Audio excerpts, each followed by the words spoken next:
Boa tarde. Boa tarde. Isso, muito bom. Boa tarde mesmo. Que bom estar aqui. Acredito que nós todos estamos no melhor lugar para se estar no dia de hoje, a esta hora. Já falei isso da outra vez. Estou repetindo agora. Não tem lugar melhor para se estar hoje, a esta hora, que não seja aqui. Alguns outros lugares vão existir. Outras horas virão e vai ter outros lugares que a gente pode estar tranquilos e calmos. Mas, a esta hora, o melhor lugar é aqui. E nós damos graças a Deus por isso. Graças a Deus mesmo de estarmos presentes, né? Alguns de nós já têm essa consciência, outros de nós está tomando consciência. O fato é que aqui nós estamos numa casa espírita, uma casa que tem Jesus como seu direcionador, como o teto e o piso, não é? O bom pastor. Meu nome é Deonério, e venho já aí dentro da doutrina espírita, estudando, como todos nós aqui somos estudantes de doutrina espírita. Vamos entendendo um pouquinho do Evangelho de Jesus, e dentro desse entendimento do Evangelho de Jesus, nós também vamos conhecendo quais são as leis da vida, entendendo por que nós estamos aqui. E aí a doutrina espírita nos traz essa oportunidade de reflexão, de saber quem somos, de onde viemos, o que estamos fazendo aqui e para onde vamos. E aí nós todos também, dentro de doutrina espírita, vamos vendo um pouquinho dessas consequências do nosso viver. Então é por isso que nós estudamos doutrina espírita. Encontramos nela alguma lógica, uma razão. Encontramos nela o porquê da vida. O que nós estamos fazendo aqui? Os que vieram antes de nós, os que já voltaram para a praça espiritual, os que estão ainda cumprindo o seu dever aqui na Terra. Cada um de nós está cumprindo ainda uma missão específica, um jeito próprio, de um jeito próprio de cada um, nós estamos cumprindo a nossa missão específica aqui na Terra.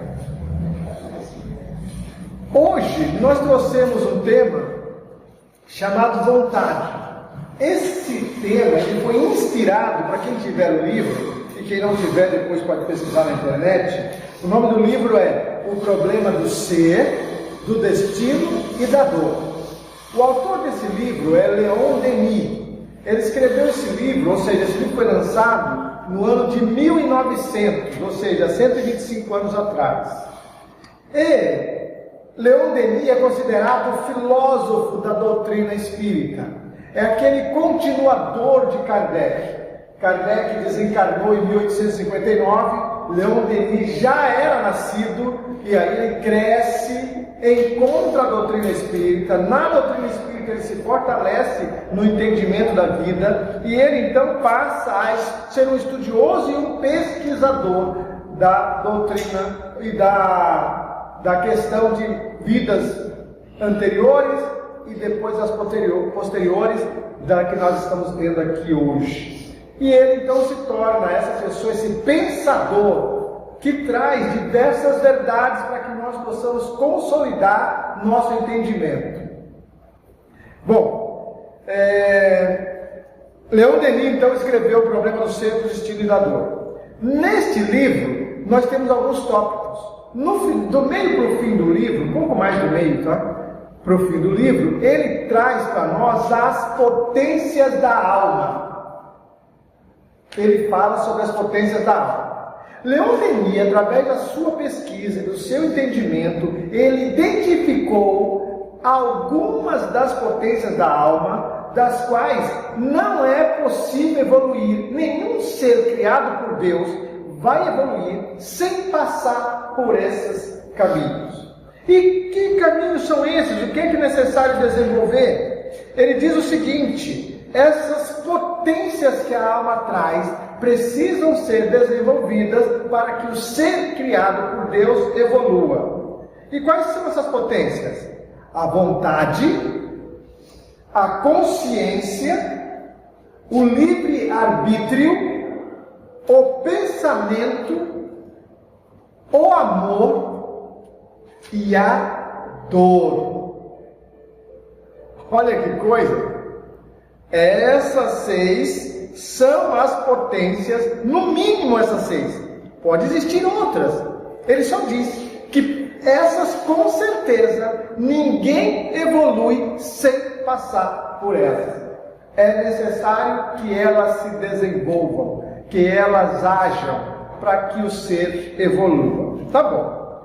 Aí, antes de chegarmos lá, nós fizemos algumas considerações aqui, que são afirmações históricas. Por exemplo, a luz está dentro de você. Cada um de nós tem luz em si mesmo, não tem? Desse lado aqui 3 acreditam, desse lado de cá também? Todo mundo? Olha, mulher, está falando com todo mundo? Eu gosto de estar do lado da diretora por isso. Se ela olha para alguém que não, como não? Isso... Oh, meu Deus! Jesus não falou para nós. Vocês acreditam em Jesus? Sim. Ah, legal. Vamos interagir aqui para eu ver se está tudo bem, né? Eu não sei, estou chegando, é só segunda vez que eu venho na casa. Então eu preciso saber mesmo se todo mundo acredita em Jesus, né? Jesus não falou, faça ou deixe brilhar a sua luz? Falou isso ou não? Sim. Falou? Então, significa que nós somos luz. Cada um de nós é uma luz. Luz própria, luz bendita, luz querida. Tá bom. A luz está dentro de você, mas a ignorância consegue manter sua luz escondida. Tanto que o filósofo Sócrates, ele dizia o seguinte: a luz da verdade só pode vir à tona quando a gente descortina, ou seja, tira os véus. Em casa, nós temos aquelas cortinas que bloqueiam a luz, não é? Então, quando a gente não quer que a luz da manhã nos acorde tão cedo, a gente fecha a cortina, né? Para de manhã não ficar aquela luz batendo no rosto. O fato é o seguinte: para que a luz entre no quarto de manhã, a gente tem que abrir a cortina. Aqui de dentro para fora é a mesma coisa. Sócrates, o nosso grande filósofo, ele diz o seguinte: é necessário ir tirando os véus. Tem um monte de véu que nos deixa longe da verdade. É necessário que nós irmos tirando os véus. E cada vez que nós tiramos algum véu, é menos ignorante que a gente fica. Olha, ou seja, porque a gente passa a conhecer um pouquinho mais. Ignorância aqui é conhecimento, ou seja, falta de conhecimento. Tá? Então, todas as vezes que nós conhecemos algo, nós deixamos de ser ignorantes com aquele algo. Ah, então agora eu sei tudo. Não sei tudo. Sócrates, o próprio Sócrates, ele falou o seguinte: olha, só sei que nada sei. Depois de ter aprendido um monte de coisa, depois de ter ensinado milhares de pessoas, ele ainda fala assim: eu ainda sou um aprendiz. Eu aprendi tanta coisa do ponto onde eu saí até agora, que eu tenho certeza que tem muito mais a aprender do que o que eu sei hoje. Por isso, nenhum de nós pode dizer eu sei tudo. Também, outra afirmação histórica: no ato reside a perfeição. O Criador, a inteligência suprema, a fonte de tudo. Na potência está o perfectível, o ser criado. Então Deus é o grande motor que não se move. Deus não se move porque há uma força maior move Deus. Não, Deus é. Simplesmente Deus é. Agora, todos nós, seres criados, precisamos dessa potência. E aí a potência somos nós. Significa o quê? Que nós temos competência. Nós temos condições, como seres criados por Deus, de desenvolver o potencial que existe dentro de nós. Mas isso passa por uma crença interior. Veja só que coisa interessante. Ou seja, você tem que acreditar que pode desenvolver o melhor dentro de você. Porque pode. Isso é que é legal. Pode. Precisamos lembrar que potencial não se realiza por si mesmo. É necessário algum movimento nosso, trabalho nosso, para transformar potência em fato. Ou seja, um ato realizado. Nossa, eu sabia que você podia. A gente fala para alguém, né? Eu sabia que você tinha condições. E aí agora a pessoa está ali. Antes, há um ano atrás, talvez a pessoa nem tivesse medo, tivesse falta de conhecimento, talvez não tinha feito o curso que tinha que fazer, talvez não estudou a lição que tinha que estudar. Mas um ano depois, a pessoa fazendo a lição, olha só, não é que agora a pessoa está se dando bem mesmo? Não tem quem diga que essa pessoa se saia mal nesse serviço, nesse ofício, nesse aprendizado. Por quê? Porque a pessoa transformou algo em potencial em fato, um ato realizado. O nosso querido Gurdjieff, tem um cara chamado Gurdjieff, esqueci o primeiro nome dele, ele é espiritualista, não é espírita, mas ele é espiritualista. E ele diz o seguinte, a evolução do homem se dá pela evolução de sua vontade. E a vontade não pode evoluir involuntariamente. Dá para entender isso? O Gurdjieff está dizendo o seguinte, olha, a evolução só se dá se a vontade da pessoa evoluir. Só que a vontade da pessoa não vai evoluir sem a pessoa ter algum esforço. Não vai evoluir involuntariamente. Basta eu estar aqui que a vontade vai estar. Não! O pensamento vontade, o sentimento vontade, a vontade, potência gigante, conforme diz Leon Denis, em nós, só se desenvolve se você verdadeiramente quiser e fizer algo por isso. Deus é amor, é verdade, é sabedoria. Logo somos potencialmente amor, verdade e sabedoria. Por que somos potencialmente amor, verdade e sabedoria? Alguém pode me ajudar aqui hoje? Por favor, diga. Porque somos feitos à imagem e semelhança de Deus. Obrigado. Olha que coisa linda. Deus é amor, Deus é verdade, Deus é sabedoria. Logo, potencialmente nós somos amor, verdade e sabedoria. Porque nós somos feitos à imagem e semelhança dele. Olha que coisa, Jesus há muito tempo acredita em nosso desenvolvimento. Senão, Jesus não diria, como está escrito lá no Evangelho, sede perfeitos como vosso Pai o é. Jesus diz assim para nós. Tem gente que pensa que vai ser perfeito igual a Deus. Não é isso, tá bom, gente? Nós temos que entender o contexto. Simplesmente nós podemos ser perfeitos igual a Jesus de Nazaré, por exemplo. Aí não tem problema nenhum. Ele é filho de Deus e nós também. A única diferença entre nós e Jesus é que ele tem aí uns 10 milhões de encarnações a mais que nós. Viveu em muitos outros órgãos e em outros mundos. Não é? A única diferença entre nós e ele é esse tempo de aprendizado que ele teve. E ele conhece toda a matéria. E conhece toda a criação. Tudo é possível àquele que crê. O reino dos céus está dentro de vós. Palavras de nosso querido Mestre Jesus Cristo. E aí, nós chegamos então no livro do Leon Denis, e no livro do Leon Denis tem lá as potências da alma, e ele diz o seguinte, vontade. Ele indica a vontade como a primeira potência. Ele diz que a vontade é a maior potência da alma, a mais forte, a mais poderosa. Palavras de Leon Denis. Se desenvolvermos vontade, se desenvolvermos vontade e perseverarmos nela, ela, a vontade, será capaz de transformar a nossa natureza. Ele diz que a vontade é tão poderosa que se uma pessoa realmente exercitá-la, é capaz de mudar o seu caráter. E aí a gente fica pensando naquelas pessoas que mudaram o jeito de ser, né? Sabe aquela pessoa que tem jeito? A pessoa tinha uma tendência, passou 20 anos, 25 anos, 30 anos da vida dela, todo mundo até já diz, ei, fulano é assim, fulano é assim, fulano é assim. Aí um dia fulano passa por uma situação X. Essa situação X o coloca em xeque perante a vida. E aí esse fulano decide mudar. E fulano, quando decide mudar, por incrível que pareça, começa a dar passo certeiro nessa direção. E vai mudando, e vai mudando. Quando passa 5 anos, 10 anos, às vezes menos, tá? Às vezes 2 ou 3 anos, a pessoa está agindo diferente. Tanto que se você rever a pessoa, você fala, mas o fulano que eu conhecia há 10 anos atrás não é você, não é o mesmo.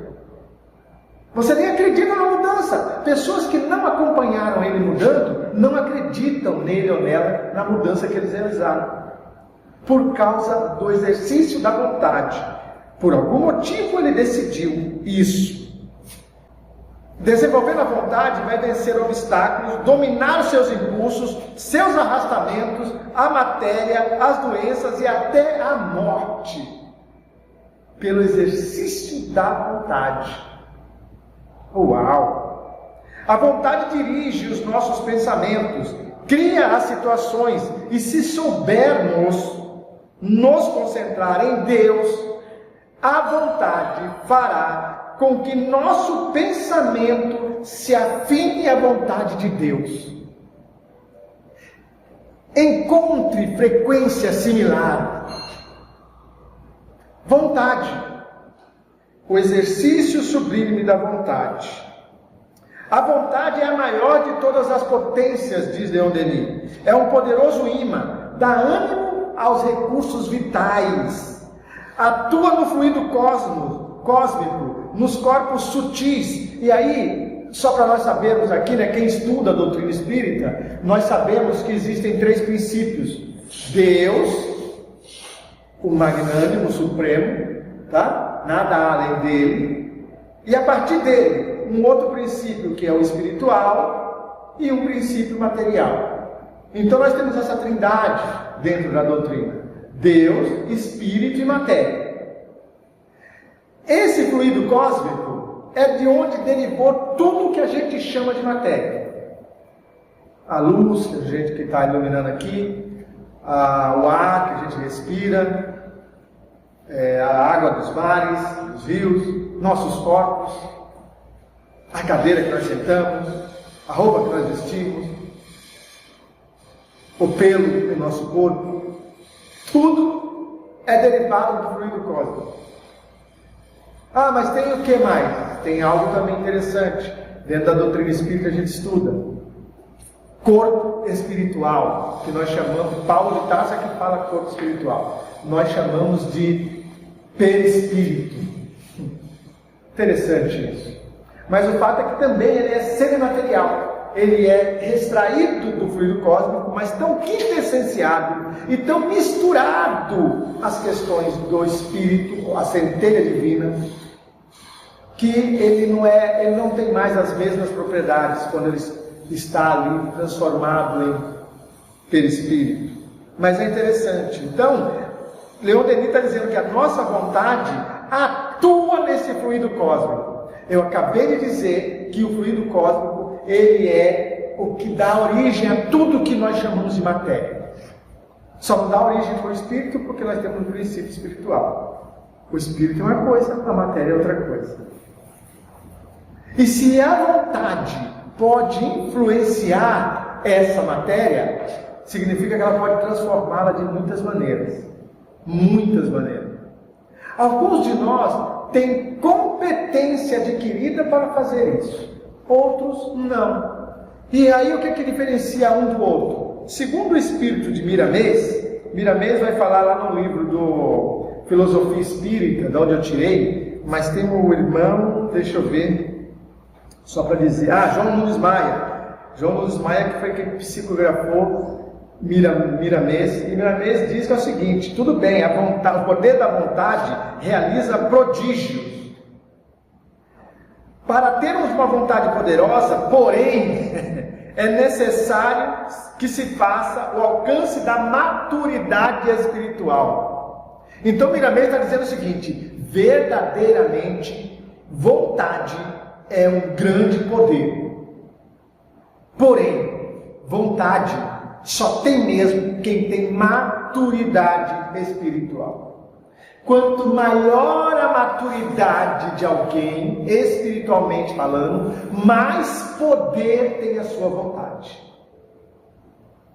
E quanto maior essa maturidade, mais essa pessoa age nos escaninhos da matéria. Não só da matéria, como do próprio ser. Como dissemos, a vontade também pode transformarmos o caráter.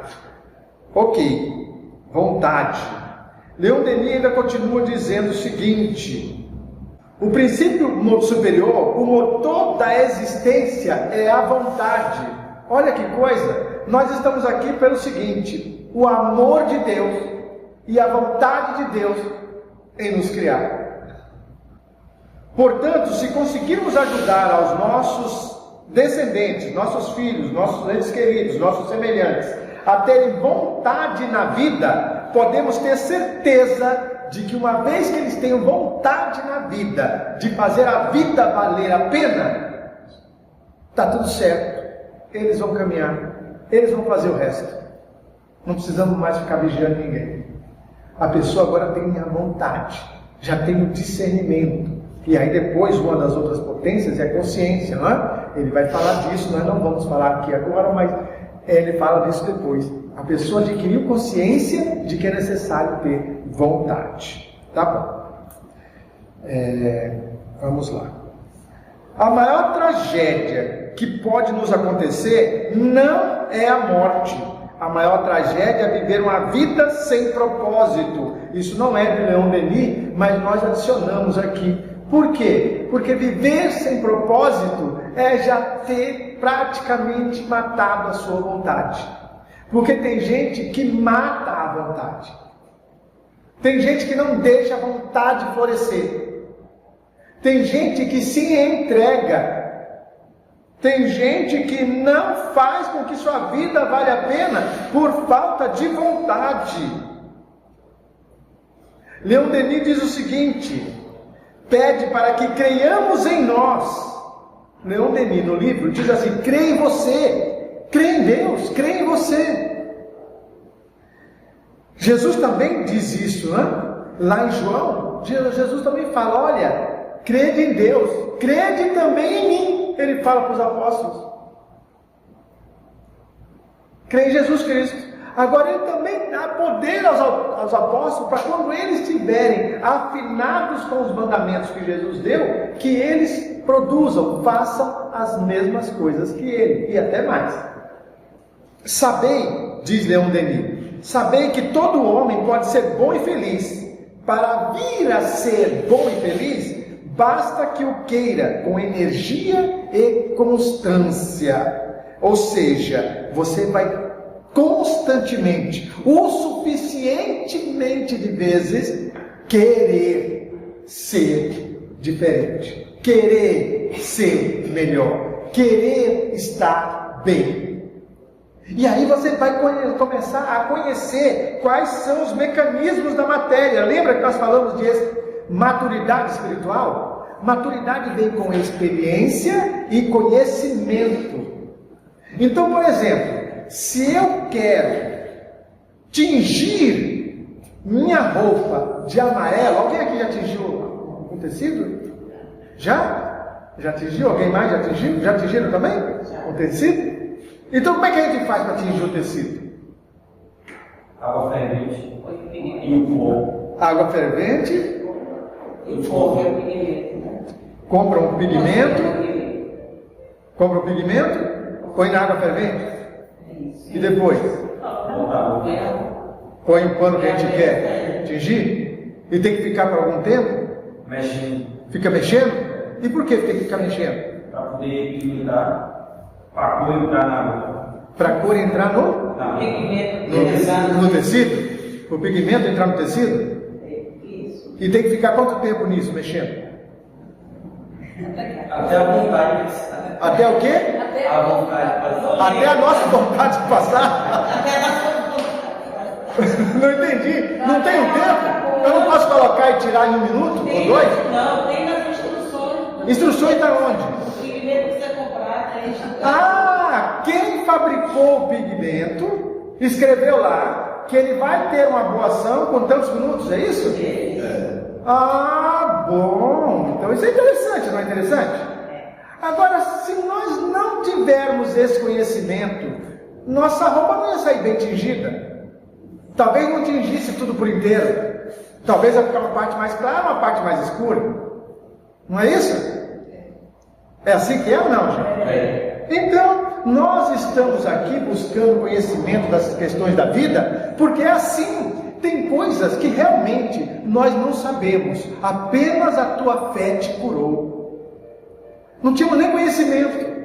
A mulher foi tocar em Jesus e ela disse assim: cara, se eu só tocar na veste dele, eu vou ficar curada. Ela sabia como é que isso ia acontecer? Ela sabia de fluido cósmico? Não! Ela sabia que estava agindo no fluido criado por Deus, que vai alterar o organismo dela? Não! Veio alguém lá explicar para ela na palestra, no Lar da Fraternidade, é isso? Casa da Fraternidade. Veio alguém na Casa da Fraternidade, ela veio até aqui antes de ir até Jesus? Não!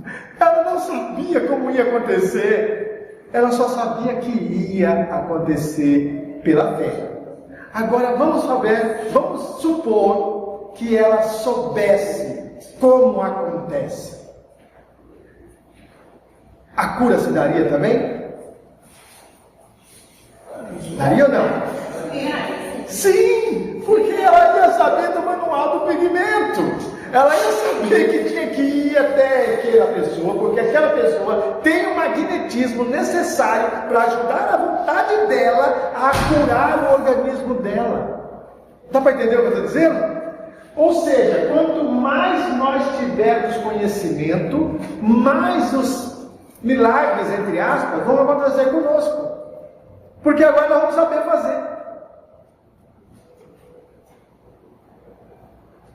Cada um de nós vai saber atuar. Porque fé raciocinada é isto. Fé raciocinada é esse lance que você conhece como é que as coisas acontecem, e a partir do momento que você conhece como acontece, você faz acontecer à vontade.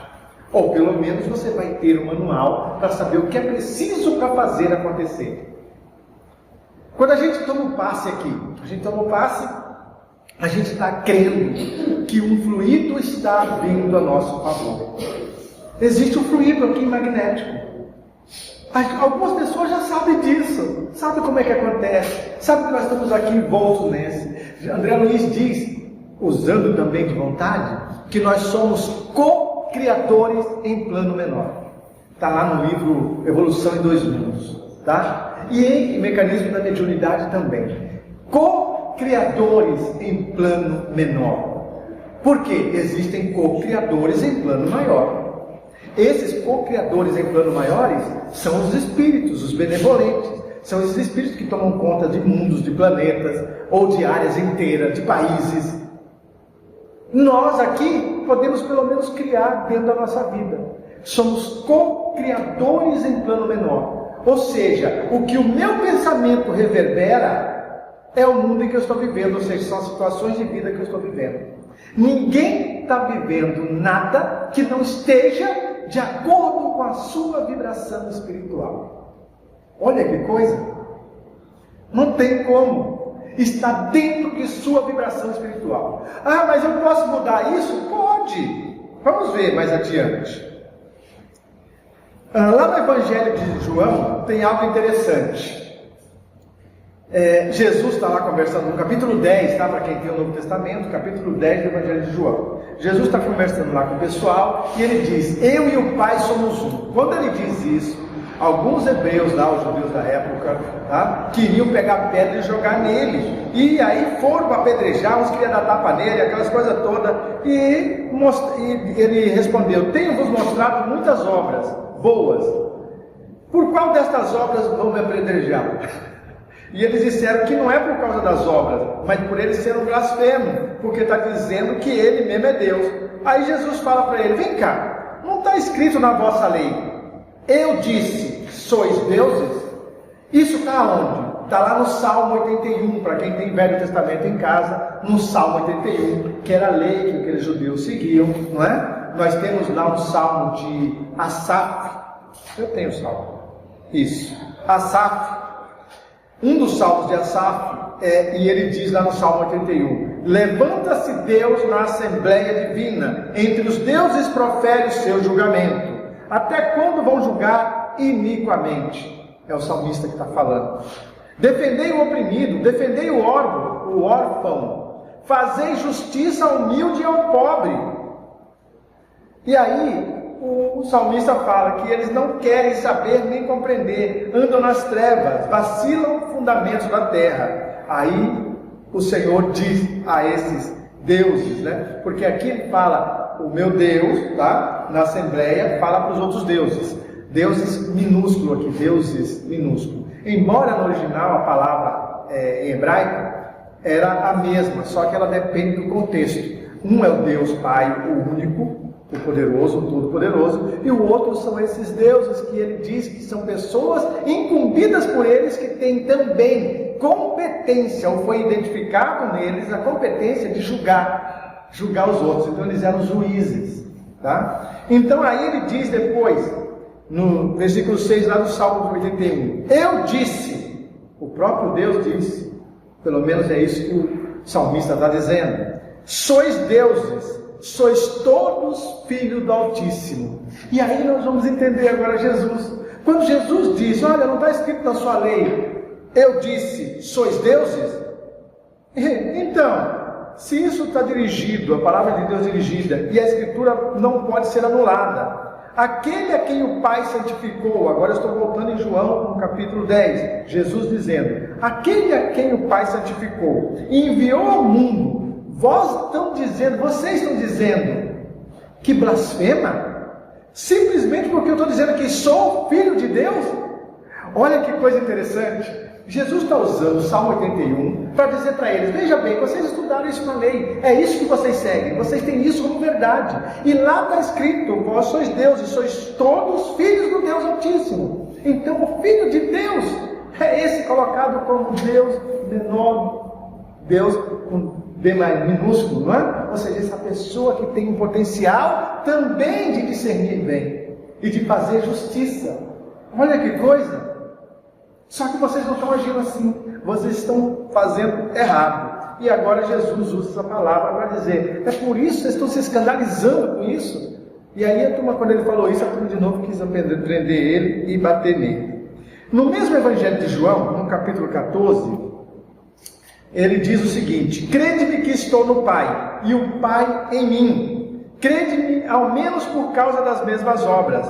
Na verdade vos digo, que aquele que crê em mim, também fará as mesmas obras que eu faço, e as fará maiores ainda do que eu faço.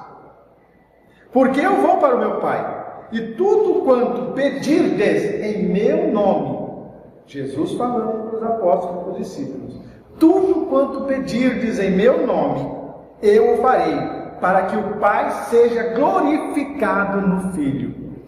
Olha que coisa interessante. Se pedirdes alguma coisa em meu nome, eu o farei.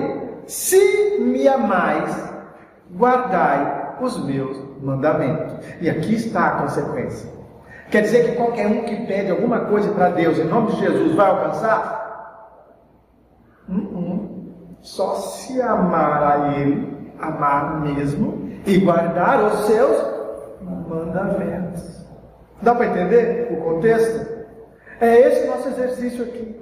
A gente só quer aqui ver se a gente consegue despertar em nós um amor a Deus, a tal ponto que eu possa dizer, eu te amo, Senhor. Sabe? Vocês podem dizer, eu te amo, Senhor? Eu te amo, Senhor. Eu te amo, Deus. Fala aí, eu te amo, Deus. Eu te amo, Deus. Olha que lindo, não é lindo? Pode falar assim também para Jesus? Eu te amo, Jesus. Olha que lindo. É isso. Só que não é só agora. Fala em toda hora, fala em todo momento. Ah, não quero gritar no meio do povo. Não tem problema, fala baixinho. Sabe ali, no corredor do supermercado? Eu estou com o carrinho e falo, ah, eu te amo, Jesus. Eu te amo, Jesus. É para mim, sou eu. É na hora da minha oração, da minha meditação. Que bom. No livro dos Espíritos, nós temos o seguinte. Pergunta 859. Com todos os acidentes que vêm até a gente, que acontecem conosco na vida, se dá o mesmo com a morte, que não pode ser evitada quando tem que ocorrer? Ou seja, Kardec está falando, olha, tudo que acontece aqui, os acidentes, às vezes a tropeção, isso aí é uma coisa que tem que acontecer. Aí os espíritos, Responde, são coisas muito insignificantes, na maioria das vezes. Tropeçou numa pedra? Caramba. Né? Tem gente que fala assim, eu vou de azul ou vou de branco hoje lá, né? O que é que Deus quer? Deus olha pra gente e fala, filho, vai de jeito que você quiser. Eu não quero nem branco nem azul. Você vai de jeito que você quiser. Não é? E a gente acha que tem que vir de Deus, né? Tem gente que, sabe, vai abrir o horóscopo, é para ir de que hoje lá na fraternidade? Ai meu Deus, eu vou florido, eu vou liso, qual vai ser a estampa? Não é? Não! É eu que decido, é você que decide. Então eles estão dizendo isso. De ordinário são muito significantes, de sorte que vós podeis prevenir esses tais de acidentes da vida, que eviteis algumas vezes, podeis prevenir deles e fazer que os eviteis algumas vezes, dirigindo o vosso pensamento, pois nos desagradam vê-lo sofrer. Então, ele está dizendo o seguinte, olha, tem coisas que se você prestasse atenção, não precisava passar por isso. Ah, mas é de Deus, estava no meu destino, é karma. Não era nem karma, nem é de Deus, nem estava no seu destino. Aconteceu agora porque você não prestou atenção. É isso que eles estão dizendo. Haverá, no entanto, aí Kardec reforça a pergunta, mas será que haverá fatos que forçosamente devam acontecer e que os espíritos não possam conjurar, embora o queiram? Ou seja, embora tenham vontade de sair fora, tem coisas que vão acontecer? Bom, aí eles dizem, mas que tu vistes ou pressentistes quando no estado de espírito fizeste a tua escolha. Uau! Então é assim, tem coisas na nossa programação de vida, tem situações na nossa programação de vida. Quando nós estávamos em espírito, antes de nascer, antes de ser fecundado lá no ventre de nossa mãe, nós havíamos visto lá algumas coisas, isso daqueles que têm condições, tá? Tem alguns que não têm condições, então os outros têm que planejar para ele. Mas vamos supor que nós aqui tivéssemos condições de participar do planejamento reencarnatório. Vamos supor que tivesse participado, porque a gente já tem alguma competência para passar por isso. Então aí nós estávamos lá, e aí foi feito um mapão e falando, olha, é o seguinte, você vai viver por volta aí de uns 99 anos, né? Quando você tiver uns 15 vai passar por isso, com 28 você vai passar por aquilo, com 45 por isso, com 60 por aquilo, aí já estão desenhando. Ah, é dia exato, hora? Não, é por volta de 15, 28, 45, 17, vai passar, é por volta disso. Mas isso é importante para mim? Sim, é importante que você passe por isso, para que desenvolva tal coisa, ou tal competência, tal sentimento, tal entendimento. Ok, tá bom, então vamos passar. E aí então está desenhado. Caramba, tem muita coisa aí mais para a vida, para a gente viver. Sim, mas tem um desenho pelo qual nós vamos passar. Alguns são consequência de atos passados. O que isso nos vincula. Ou seja, já ouviram falar de causa e efeito? Já? Causa e efeito? Pois é. Existe efeito sem causa? Existe efeito sem causa?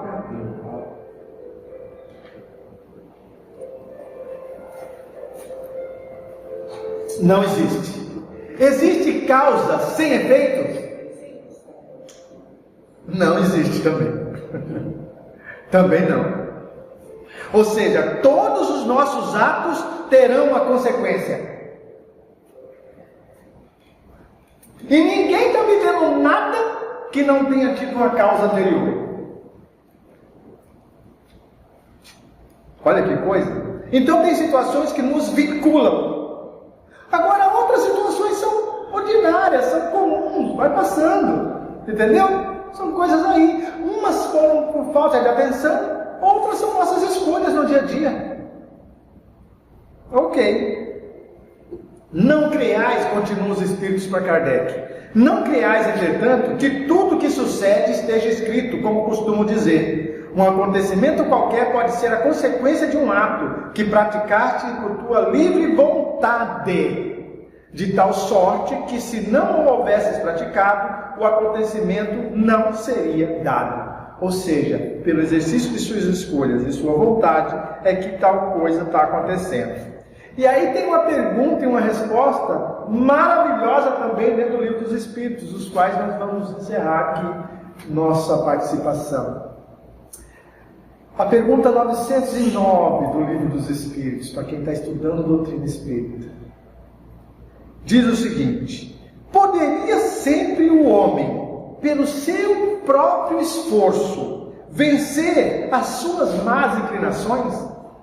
Aquelas tendências que ele tem, aquele jeito de sempre estar, sei lá, pecando, né, em alguma coisa, ele poderia vencer esse arrastamento que ele traz da alma pelo seu próprio esforço? O plano espiritual responde para Kardec: sim.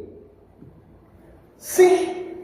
E frequentemente fazendo esforços muito insignificantes. Essa parte é meio dolorida para quem lê aqui atrás, sabe? Por quê? O plano espiritual está dizendo o seguinte: olha, sabe isso que você tem costume, Deodé? Sabe isso que você tem costume, Alfredo? Sabe isso que você tem costume, Maria? Sabe isso que você tem costume, Zé Linda? Sabe isso que você tem costume, que você gosta, que você acha, ai, mas não é tão puro assim, não é tão puro, mas eu gosto muito. Pois é, com um pouquinho só de esforço, você poderia vencer isso. É isso que o plano espiritual está dizendo. E aí a gente lê isso e fala: meu Deus, eu estou há mais de 60 anos tentando ver se eu mudo e não consigo. Não consegue por quê, diz o plano espiritual? Porque aqui mesmo, entre a pergunta 908 e 912. Por que não consigo? Por causa do gostar. Ou seja, você ainda se compraz nisso. Você ainda tem prazer nisso. E enquanto você sentir prazer nisto, você não vai ter vontade de mudar. Mas eu queria tanto mudar. Aí eles dizem, esse querer, eles põem aspas, né? Esse querer é da boca para fora. Você diz para os outros que quer mudar, para pelo menos não ficar mal na fita. Para a pessoa provar assim, pelo menos, né? Vai mudar. Está querendo mudar e não consegue. Nada. Não estava querendo mudar. Às vezes a pessoa faz aquela oração de dizer: Senhor, afasta de mim esse cálice, mas seja feita conforme a tua vontade. Não é? Só que, veja bem, a pessoa não queria mesmo afastar cálice nenhum. A pessoa queria tomar o copo todo.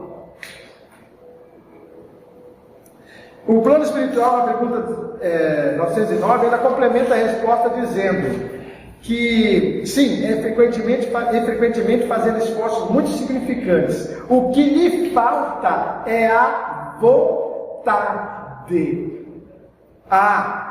Quão poucos dentre vós fazem esforços? Porque para ter vontade para fazer uma coisa, vai exigir esforço da nossa parte. Esforço da nossa parte. Então, nós estamos aqui querendo conscientizar tudo isso, mas pedindo ao nosso anjo de guarda que nos ajude, tá? Não estamos falando aqui que somos todos fortes e que nossa vontade pode tudo por nós mesmos. Nós estamos dizendo o seguinte: existe uma potência vontade em nós, que, se bem acionada, vai fazer com que nós mudemos por completo o significado e o resultado em nossas vidas. E cada um de nós agora está ciente disso. Agora cada um de nós vai buscar a ajuda necessária. Uns vão procurar motivação, outros vão procurar entendimento das coisas da vida. O que é que eu preciso saber sobre o meu corpo? O que é que eu preciso saber sobre minha alma? Para, uma vez tendo conhecimento disso, eu poder influenciar objetivamente, intencionalmente, o que eu quero realizar ou o resultado que eu quero alcançar. Cada um de nós. Sou eu e vocês nesse mesmo barco.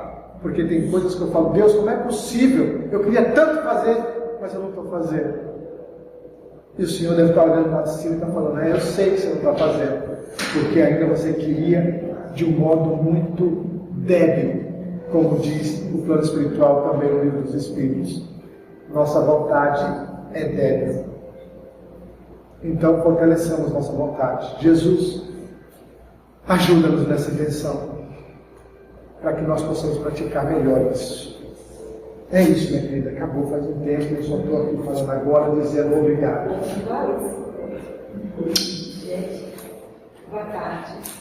Vamos ter passo individual.